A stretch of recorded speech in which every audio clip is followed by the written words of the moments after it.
नमस्कार, पाकसिद्धी आणि ATC चॅनलमध्ये आपले स्वागत आहे. आज आपण बनवणार आहोत पालेभाजी, मेथी आणि कोथिंबीरच्या टेस्टी आणि क्रिस्पी वड्या. चला तर मग आता आपण सुरुवात करूया.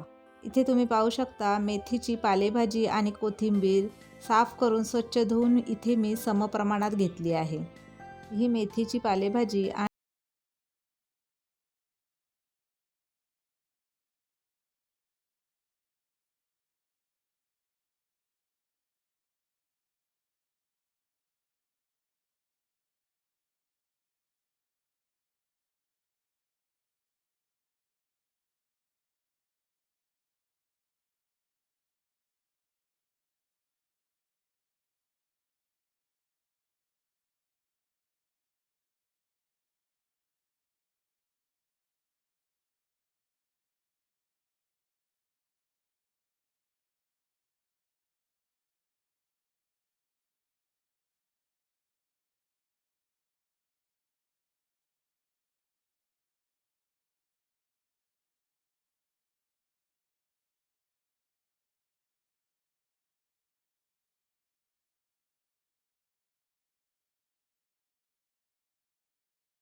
टिकतात. इथे तुम्ही पाहू शकता 2 उंड्यांच्या वड्या कापून झालेल्या आहेत. ह्या वड्या आपण डीप फ्राय पण करू शकता आणि शॅलो फ्राय पण करू शकता. तर मी इथे आता पॅनमध्ये थोडंसं तेल टाकून ह्या वड्या शॅलो फ्राय करून घेणार आहे. थोड्याशा तेलावर आता आपण ह्या सर्व वड्या कशा तळणार आहोत ते आता आपण पाहूया. इथे मी थोड्याशा तेलावर आता ह्या सर्व वड्या व्यवस्थित अशा पद्धतीने लावून घेणार आहे आणि सर्व वड्या शॅलो फ्राय करूनही किती कुरकुरीत होतात त्या इथे तुम्ही पाहू शकता. एका बाजूने ह्या वड्या फ्राय झालेल्या आहेत. आता आपण